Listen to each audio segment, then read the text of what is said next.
Hello students, this is Dr. V.S.K. Reddy and you are watching YouTube channel Concepts of Physics. Electrostatics इस chapter की शुरुआत हम कर चुके हैं और इस चैप्टर के ऊपर ये हमारा सेकंड लेक्चर है जिसमें हम डिस्कस करेंगे कूलम्ब्स लॉ, जो कि बहुत ही इंटरेस्टिंग है। और इस वीडियो में हम डिस्कस करेंगे Coulomb's law in vector form, उसके साथ साथ डाइलेक्ट्रिक कांस्टेंट क्या होता है उसके बारे में भी डिस्कस करेंगे और सबसे आखिर में डिस्कस करेंगे प्रिंसिपल ऑफ सुपरपोजिशन। ओके, तो यहाँ पे सबसे पहले हम समझते हैं कि what is the meaning of Coulomb's law. Generally Coulomb's law क्या देता है? It gives the force exerted by one charge particle on another charge particle. Okay, तो यहाँ पे देखिए सबसे पहले हम देखेंगे इसका statement. So before start statement late us imagine that this is the first point charge having charge Q1। ये सेकंड पार्टिकल है जिसके ऊपर चार्ज है Q2। Okay, these are the point charges. What is the meaning of point charges? यानी उस particle का जो भी डायमेंशन है it is very very less. Okay, तो एक पॉइंट पे वो चार्ज है ऐसा इमेजिन हम यहाँ पे करेंगे। भले ही ये मैंने यहाँ पे दिखाया है जिसकी साइज थोड़ा ज़्यादा है उस चार्ज का पार्टिकल का, तो these are the point charges. Okay, तो ये जो भी दो पॉइंट चार्जेस है इनमें का सेपरेशन डिस्टेंस जो भी है, let us imagine that it is equals to r। So Q1 is a charge on first particle, Q2 is a charge on second particle. The separation distance between these two charges is a r. Now statement of Coulomb's law. Statement is the electric force F exerted by one point charge, यानी एक point charge जो भी electric force exert कर रहा है on another दूसरे point charge के ऊपर, acts along the line between the charges। यानी जो भी फोर्स यहाँ पे ये चार्ज इसके ऊपर एक्ट करेगा it is always along the line। Okay, whether it is toward whether it is away उसके बारे में हम थोड़ी देर में डिस्कस करेंगे। लेकिन जो भी फोर्स ये चार्ज पार्टिकल इस चार्ज पार्टिकल के ऊपर एग्जर्ट कर रहा है वो हमेशा इसी लाइन के अलॉन्ग रहेगा। और ये जो भी फोर्स है it varies inversely as the square of the distance separating the charges and is proportional to the product of charges। Okay, अब यहाँ पे देखिए जो भी फोर्स इन दोनों चार्जेस के बीच में एग्जर्ट हो रहा है या जो भी फोर्स ये चार्ज पार्टिकल इस चार्ज के ऊपर एग्जर्ट कर रहा है, this force it is proportional to 1/r²। यहाँ पे कहा गया कि inversely as a square of the distance, तो ये इनवर्सली प्रोपोर्शनल है। And this force it is proportional to the product of charges यानी Q1 एंड Q2। ओके, तो on the basis of this one अगर इसको हम समराइज करते हैं तो ये होगा F is proportional to Q1 Q2 upon r²। अगर हम इस प्रोपोर्शनलिटी साइन को रिमूव करते हैं by introducing proportional constant, so this is equals to k Q1 Q2 upon r²। Okay, तो ये एक स्टेटमेंट यहाँ पे बन गया है mathematical statement of Coulomb's law. जो भी फोर्स एक चार्ज पार्टिकल दूसरे के ऊपर एग्जर्ट कर रहा है this force is equals to k times Q1 Q2 upon r²। What is Q1? It is a charge on a first particle. What is Q2? It is a charge on a second particle. What is R? It is a separating distance between two charge particles. Clear है? अब यहाँ पे देखिए जब coulomb ने और उनके colleagues ने एक्सपेरिमेंट परफॉर्म किया और उसके बेसिस पे उन्होंने K की वैल्यू फाइंड आउट किया जो कि है K is equals to 8.99 into 10⁻⁹ इतना वैल्यू उनको मिला। ओके, अब इस K का यूनिट क्या होना चाहिए? K का यूनिट होगा newton metre square upon coulomb square. So newton metre square upon coulomb square. Okay, so ये है K की वैल्यू जो उन्होंने फाइंड आउट किया था। उन्होंने जब एक्सपेरिमेंट परफॉर्म किया अलग अलग मीडियम में उनको ये दिखा कि फॉर द फ्री स्पेस अगर यहाँ पे ये दोनों चार्जेस जहाँ पे हम रख रहे वो एम्प्टी स्पेस में है, वैक्यूम में है, वहाँ पे कोई भी मीडियम नहीं है, ना तो एयर है ना या कोई भी मीडियम नहीं है, ऐसे सिचुएशन में ये पाया गया कि this K is equals to 1/4 pi epsilon naught. एक नया टर्म यहाँ पे इंट्रोड्यूस हुआ है, दिस इज एप्सिलॉन नॉट। तो एप्सिलॉन नॉट क्या होता है? It is called as permittivity of free space. Okay, तो परमिटिविटी का डेफिनेशन एग्जैक्टली हम आने वाले लेक्चर्स में देखेंगे। आपको इतना याद रखना है, this is nothing but the permittivity of free space. Free space means empty space. Okay, तो k is equals to 1/4 pi epsilon naught. तो ये वैल्यू निकल गया। यहाँ पे परमिटिविटी की वैल्यू कितना होता है? तो एप्सिलॉन नॉट की जो भी वैल्यू होता है, it is equals to 8.85 into 10⁻⁻12। और यूनिट क्या होगा? यहाँ पे देखिए के और एप्सिलॉन नॉट ये इन्वर्सली है, तो यहाँ पे इसका यूनिट होगा, इसका इन्वर्स में, so coulomb square upon newton metre square. So ये हो गया एप्सिलॉन नॉट की वैल्यू। एप्सिलॉन नॉट क्या है? It is a permittivity of a free space. जब कूलम ने और उनके कलीग्स ने यही एक्सपेरिमेंट एयर मीडियम में, ओके, एयर मीडियम में उन्होंने फाइंड आउट किया, तो उनको दिखा कि permittivity of free space is equals to approximately equals to permittivity of air medium. तो एयर मीडियम का भी परमिटिविटी की वैल्यू लगभग इतना ही आता है, it is equals to 8.85 newton -12 coulomb square upon newton metre square. Okay, तो ये परमिटिविटी ऑफ फ्री स्पेस भी है और परमिटिविटी ऑफ एयर मीडियम भी है, ये इतना आपको याद रखना है। ओके, तो मैं k की वैल्यू इस फॉर्मूले में इंट्रोड्यूस करने जा रहा हूं। तो k की वैल्यू जब हम यहां पे यूज करेंगे तो ये वैल्यू बनेगा f is equals to 1/4 pi epsilon naught Q1 Q2 upon R square. तो ये हो गया फॉर्मूला। ओके, अब इस फॉर्मूले की हम थोड़ा डिस्कस करते हैं। जो भी फोर्स एक चार्ज पार्टिकल दूसरे चार्ज पार्टिकल के ऊपर एग्जर्ट कर रहा है, जो भी इलेक्ट्रोस्टैटिक फोर्स जिसको हम कहेंगे, एक चार्ज पार्टिकल दूसरे चार्ज पार्टिकल के ऊपर एग्जर्ट कर रहा है, this force is equals to 1/4 pi epsilon naught Q1 Q2 upon R square. थोड़ा आप सोचिए, ये जो भी फोर्स है ये किस किस के ऊपर डिपेंड होगा? तो ये जो भी फोर्स है ये किस किस के ऊपर डिपेंड होगा? तो यहाँ पे 4 चीज़ों के ऊपर ये डिपेंड होगा। The first, charge on first particle, यानी फर्स्ट पार्टिकल जो भी है इसके ऊपर कितना चार्ज है। अगर क्वांटिटी चार्ज की बढ़ती है, बाकी सब सेम पैरामीटर्स रख के, तो 100% फोर्स बढ़ेगा, क्योंकि force is proportional to product of charges है। ओके, ये डायरेक्टली प्रोपोर्शनल दिख रहा है। अगर चार्ज ऑन सेकंड पार्टिकल भी बढ़ाते हैं तो भी फोर्स बढ़ेगा।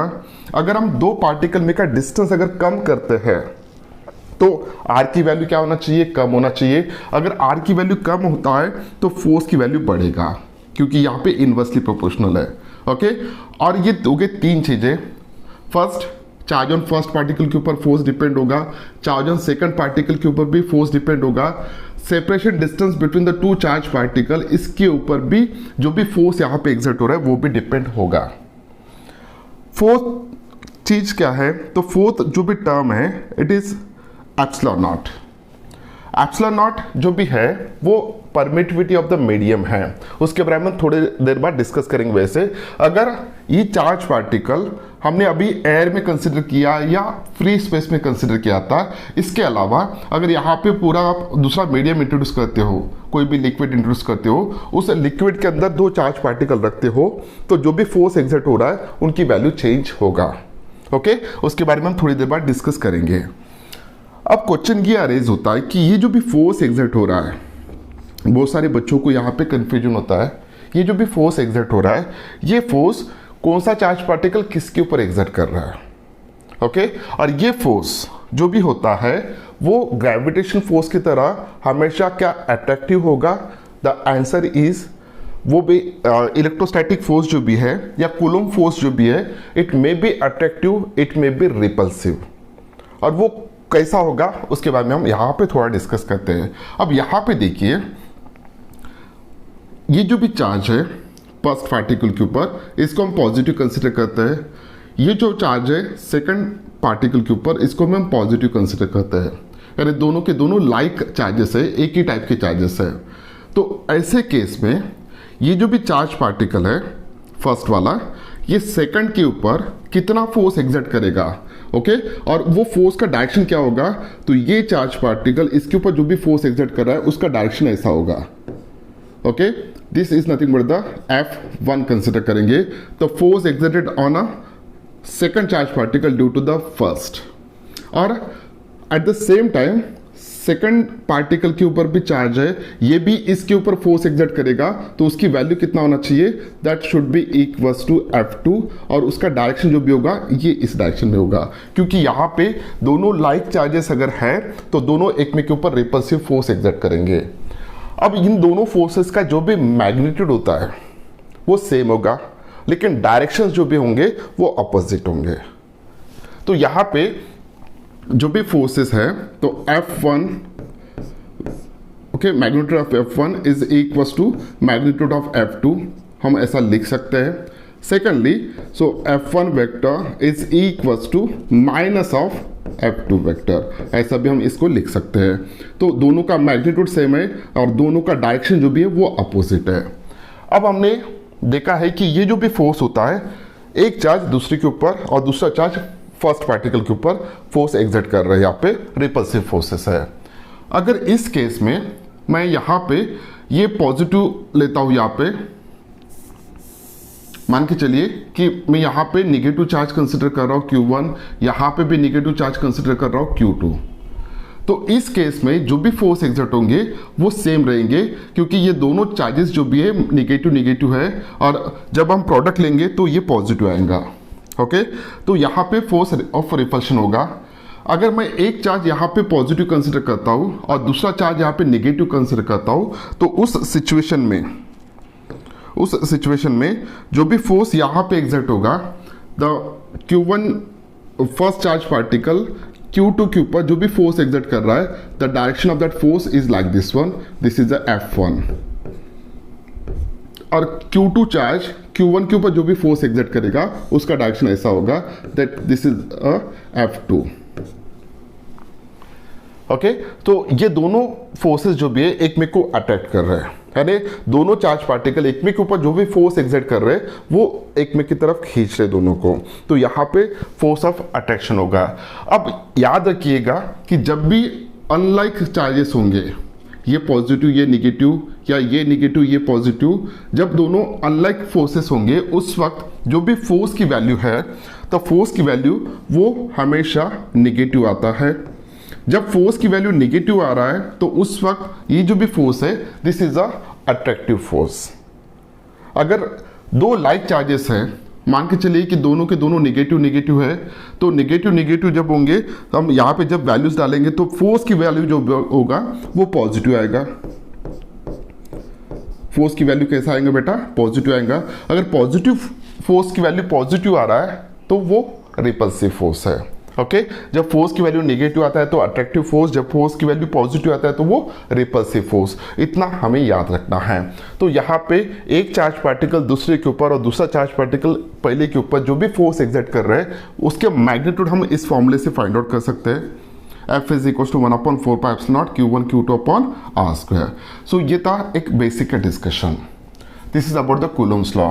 हमेशा याद रखिएगा कि कूलम्स लॉ जो भी है वो डिपेंड रहता है, कूलम्स लॉ की वजह से जो भी हमें एक फॉर्मूला मिला है उस फॉर्मूले के अकॉर्डिंग जो भी फोर्स एग्जर्ट हो रहा है that is called as an electrostatic force.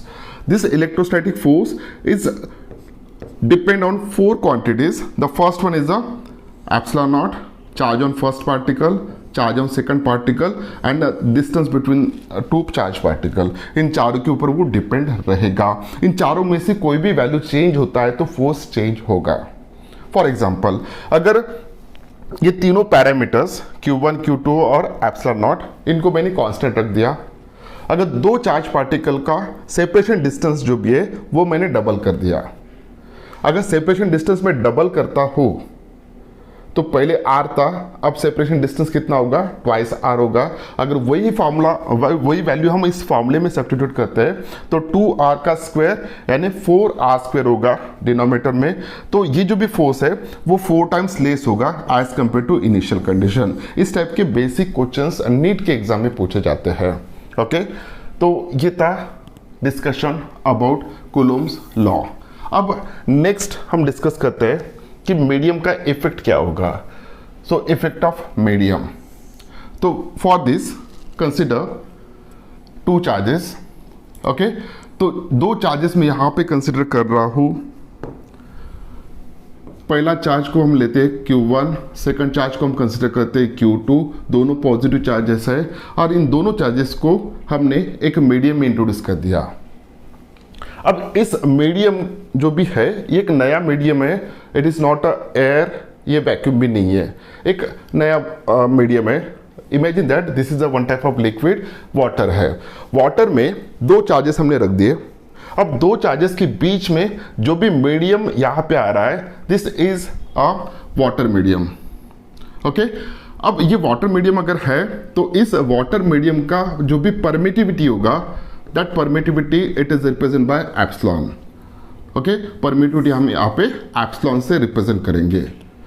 अब ये जो भी एप्सिलॉन है, ओके, अब इसके अकॉर्डिंग जो भी फोर्स एग्जर्ट होगा according to Coulomb's law, this force should be equals to 1 upon 4 pi epsilon into Q1 Q2 upon R square। इतना हमें फोर्स मिल रहा है। ओके, अब यहाँ पे as we know that epsilon naught is a permittivity of free space, epsilon is a permittivity of a given medium. एक नया constant हम इंट्रोड्यूस करेंगे which is nothing the capital K. So this capital K is called as an dielectric constant. This is equals to epsilon upon epsilon naught. Therefore here we can write here epsilon is equals to epsilon naught into k। तो epsilon की value यहाँ पे हम substitute कर देंगे तो नए medium के लिए जो भी फोर्स आ रहा है this force is equals to 1 upon 4 pi epsilon naught into K. Epsilon की जगह पे एप्सिलॉन नॉट के रख दिया हमने, Q1 Q2 upon R square.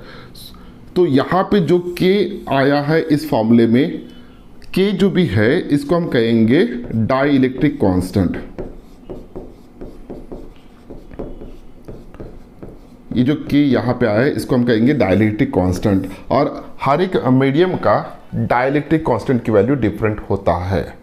अगर हमें मीडियम पता है और उस मीडियम का डाइलेक्ट्रिक कांस्टेंट पता है तो हम यहाँ पे इस फॉर्मूले में K की वैल्यू सब्स्टिट्यूट करके जो भी चार्जेस दिए उनकी वैल्यू सब्स्टिट्यूट करके सेपरेशन डिस्टेंस सब्स्टिट्यूट करके एप्सिलॉन नॉट की वैल्यू तो पता है हमें, तो ये सभी वैल्यू सब्स्टिट्यूट करके हम फोर्स की वैल्यू इजीली फाइंड आउट कर सकते हैं। ओके, तो ये था इफेक्ट ऑफ मीडियम।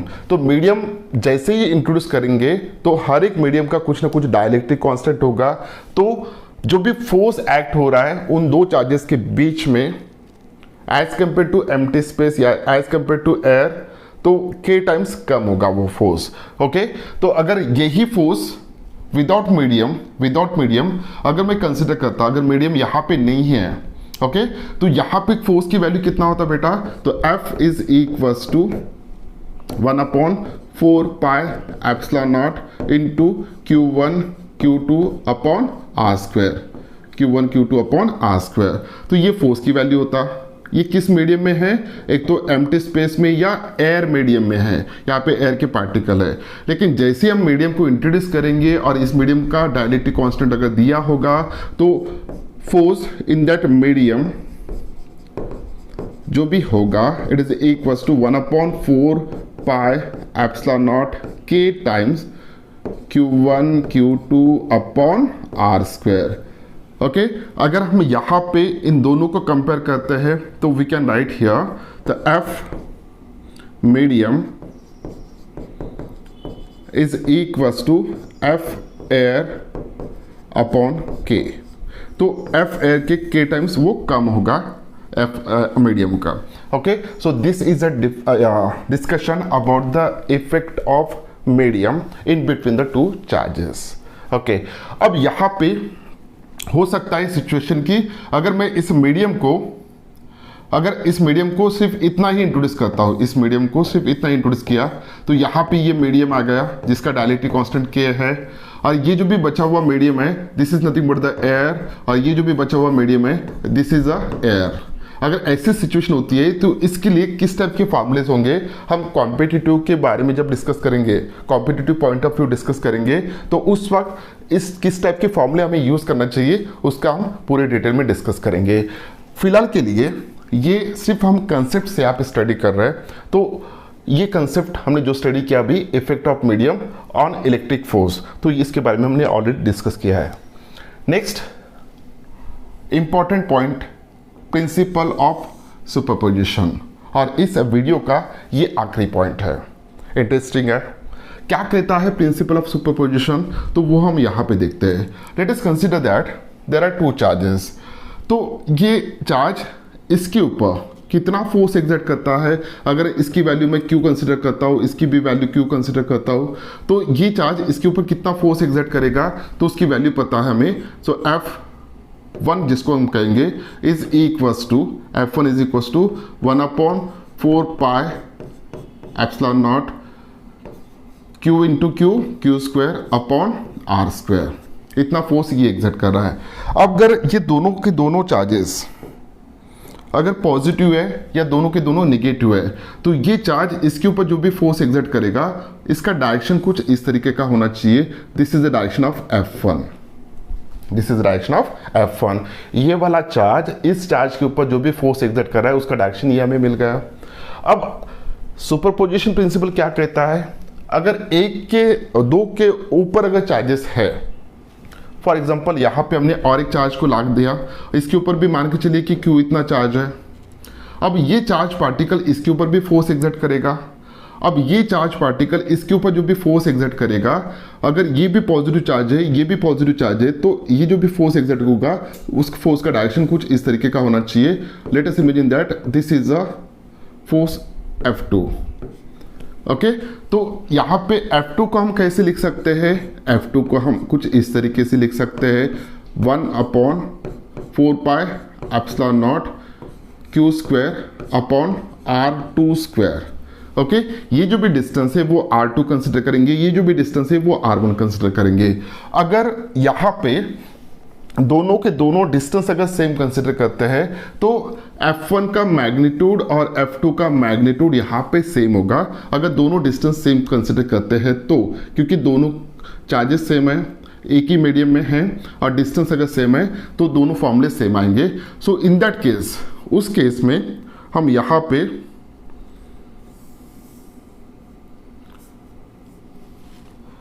लिख सकते हैं कि R स्क्वायर।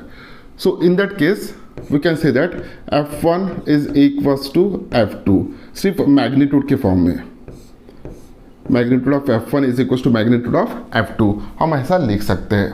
अब देखिए बेटा, यहाँ पे F1 का डायरेक्शन और F2 का डायरेक्शन, क्या दोनों का डायरेक्शन सेम है? The direction is different. तो सबसे पहले ये तो हम डिस्कस करेंगे अभी, लेकिन what superposition, principle of superposition tell us, हमें वो क्या बताता है? हमें ये बताता है कि इस चार्ज की वजह से जो भी फोर्स इस चार्ज पार्टिकल ऊपर एग्जर्ट हो रहा था वही उतना ही फोर्स रहेगा अगर आप दूसरा चार्ज भी यहाँ पे इंट्रोड्यूस करते हो। तो इसका इफेक्ट, अगर तीसरा चार्ज यहाँ पे हमने जैसे इंट्रोड्यूस किया, इसकी वजह से इन दोनों के बीच में जो भी फोर्स एग्जर्ट हो रहा था उसके ऊपर कोई अफेक्ट नहीं होगा। यही सुपरपोजिशन प्रिंसिपल है। ओके, तो ये जो भी F1 की वैल्यू है ये in the absence of this charge या in the presence of this charge same रहेगा, वो डिफरेंट नहीं रहेगा। ओके, अब यहाँ पे टोटल इसके ऊपर फोर्स कितने चार्ज पार्टिकल एग्जर्ट कर रहे हैं? तो दो। First one is due to this one, second one is due to this one. इन दोनों की वजह से फोर्सेस इसके ऊपर एग्जर्ट हो रहे हैं।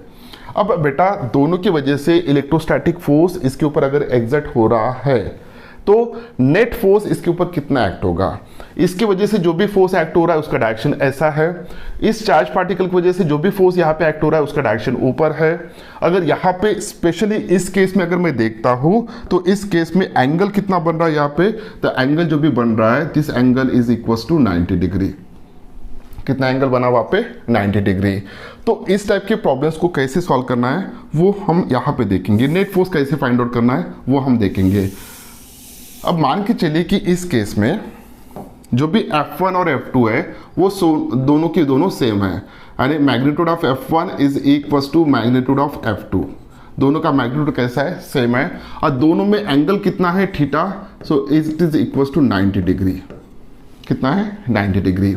ओके, तो अगर हमें एंगल पता नहीं है, सिर्फ एंगल इतना है थीटा, अगर एंगल सिर्फ पता है थीटा, तो उस केस में जो भी एफ नेट आएगा उसका जो भी मैग्नीट्यूड बनेगा, या एफ नेट अगर हम डायरेक्ट लेते हैं फॉर्मूले के बेसिस पे, तो F net vector is equal to the vector sum of this two vectors, तो F1 vector plus F2 vector, F1 vector plus F2 vector. So ये जनरल फॉर्मूला है। अगर इसका मैग्नीट्यूड मुझे फाइंड आउट करना है तो मैग्नीट्यूड कितना होगा, तो एफ नेट जो भी है it is equal to F1 square plus F2 square plus twice F1 F2 cos theta. ये वेक्टर वाला फॉर्मूला हम यहाँ पे यूज कर रहे हैं। ओके, सो जो भी एफ नेट है इसका जो भी रिजल्टेंट फोर्स एक्ट हो रहा है यहाँ पे, तो देखिए रिजल्टेंट फोर्स कुछ इस डायरेक्शन में एक्ट होना चाहिए, this is the F net. तो एफ नेट जो भी वेक्टर है it is a vector sum of F1 and F2, ये दोनों वेक्टर्स का वेक्टर सम होगा। और अब यहाँ पे उसका मैग्नीट्यूड कैसे निकालेंगे हम, F net is equal to under root of F1 square plus F2 square plus twice F1 F2 cos theta. इस फॉर्मूले से हम निकालेंगे। अब यहाँ पे कुछ कॉमन केसेस हम यहाँ पे कंसिडर करेंगे। द फर्स्ट केस, अगर F1 का magnitude is equal to F2 है और थीटा की वैल्यू अगर 90 डिग्री है, दोनों वेक्टर्स में का एंगल कितना है 90 डिग्री, जैसे कि इस केस में हमें दिख रहा है। तो ऐसे सिचुएशन में दोनों फोर्सेस का मैग्नीट्यूड सेम है और थीटा की वैल्यू कितना है 90 डिग्री है, तो F1 is equal to F2 is equal to मैं F कंसिडर करता हूँ। ओके, कॉमन फोर्स F, और थीटा की वैल्यू कितना है 90 डिग्री है। तो ऐसे केसेस में जो भी एफ नेट आएगा, अगर हम थीटा की वैल्यू 90 डिग्री सब्स्टिट्यूट करते हैं और F1 F2 की जगह पे F कंसिडर करते हैं, तो इस केस में जो भी एफ नेट आएगा it is equal to √2F। कितना आना चाहिए √2F। सेकंड केस हम कंसिडर करते हैं कि F1 is equal to F2 is equal to F consider करेंगे और थीटा की वैल्यू जो भी है हम 45 डिग्री कंसिडर करते हैं। ओके, 45 डिग्री कंसिडर करेंगे। तो इस केस में जो एफ नेट आएगा, इस केस में जो भी एफ नेट आएगा this is equal to 2 plus √2 to the power 1/2F times. Third case की सभी कैलकुलेशन आप करके देख सकते हो।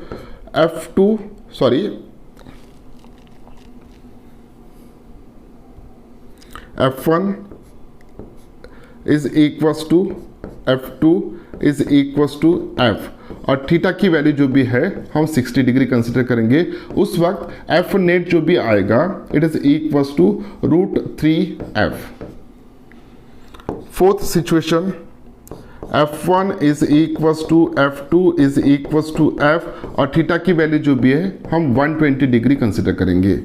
मान के चलिए कि एक फोर्स इस डायरेक्शन में एक्ट हो रहा है, दिस इज द F1, और दूसरा फोर्स इस डायरेक्शन में एक्ट हो रहा है, दिस इज द F2, और इन दोनों में एंगल जो भी है वो 120 डिग्री है। तो ऐसे केस के लिए अगर F1 is equal to F2 is equal to F, theta is equal to 120 degree, तो F नेट जो भी आएगा दिस इज इक्वल टू सिर्फ F यहाँ पे आएगा। और लास्ट जिसको हम फिफ्थ कंसिडर करेंगे और छठवां भी है, तो F1 is equal to F2 is equal to F। अब थीटा की वैल्यू अगर हम 180 डिग्री लेते हैं, यानी एक फोर्स F1 इस डायरेक्शन में एक्ट हो रहा है और F2 इस डायरेक्शन में एक्ट हो रहा है, और जो भी एंगल है 180 डिग्री है। तो ऐसे सिचुएशन में अगर दोनों फोर्सेस सेम है, F1 और F2 सेम है और दोनों अपोजिट डायरेक्शन में एक्ट हो रहे हैं, तो नेट फोर्स कितना एक्ट होगा? 0। तो F नेट जो भी होगा उस केस में इट इज इक्वल टू 0 होगा। The last case 6th one, अगर F1 is equal to F2 is equal to F और थीटा की वैल्यू मान के चलिए यहाँ पे 0 डिग्री है, यानी दोनों फोर्सेस जो भी है वो सेम डायरेक्शन में एक्ट हो रहे हैं, F1 और F2 एक ही डायरेक्शन में एक्ट हो रहे हैं, दोनों में का एंगल अगर 0 है तो उस वक्त F नेट जो भी होगा it is equal to 2 times of F। तो ये आपको competitive exam point of view याद रखना है। So this is about the principle of superposition. उम्मीद करता हूँ कि ये वीडियो आपको अच्छा लगा। अगर वीडियो अच्छा लगा तो इस वीडियो को लाइक कीजिए, अपने दोस्तों के साथ शेयर कीजिए और इस चैनल को अगर अभी तक आपने सब्सक्राइब नहीं किया तो चैनल को सब्सक्राइब कीजिए। अब यहाँ पे देखिए सबसे लास्ट में, अगर 2 से ज़्यादा 3 से ज़्यादा चार्जेस है, मान के चलिए this is the first charge, this is the second charge, this one is the third charge, this one is the fourth charge और ये क्यू चार्ज है। इसके ऊपर इन सभी की वजह से जो भी फोर्स एक्ट होगा वो किस तरीके का होगा? इस चार्ज की वजह से जो भी फोर्स एक्ट होगा उसका डायरेक्शन ऐसा रहेगा, इस चार्ज की वजह से इसके ऊपर जो भी फोर्स एक्ट होगा उसका डायरेक्शन ऐसा रहेगा, इसकी वजह से जो भी फोर्स एक्ट होगा उसका डायरेक्शन कुछ इस तरीके का रहेगा और इसकी वजह से जो भी फोर्स एक्ट होगा वो कुछ इस तरीके का रहेगा। सो इसको हम कह सकते हैं F1, इसकी वजह से जो भी फोर्स एग्जर्ट हो रहा है F2, इस चार्ज की वजह से जो भी फोर्स इसके ऊपर एक्ट हो रहा है दिस इज द F3 और इसकी वजह से जो भी फोर्स एक्ट हो रहा है दिस इज द F4। तो F नेट इस केस में कितना आना चाहिए? F नेट जो भी आ रहा है, F नेट जो भी आ रहा है, this F net is equal to vector sum of F1 plus F2 plus F3 plus F4। Okay, 4 charge particle है, तो चारों की वजह से जो में नेट फोर्स एक्ट हो रहा है this is nothing but the net resultant force, it is equal to vector sum of this all forces. तो ये था discussion about the principle of superposition. मिलते हैं नेक्स्ट वीडियो में नए कंसेप्ट के साथ, और वो कंसेप्ट है इलेक्ट्रिक फील्ड। बहुत ही इंटरेस्टिंग कंसेप्ट है। ये जो भी चीज़ें हैं, बेसिक चीज़ें आपको समझना बहुत इंपॉर्टेंट है और इसी के ऊपर नियर अबाउट 4 या 5 चैप्टर्स है। अगर ये कंसेप्ट अच्छे तरह से समझ में आता है इलेक्ट्रोस्टैटिक्स, तो आप पूरे चैप्टर्स को एंजॉय कर सकते हो। ओके, मिलते हैं नेक्स्ट वीडियो में, तब तक के लिए thank you very much, bye bye.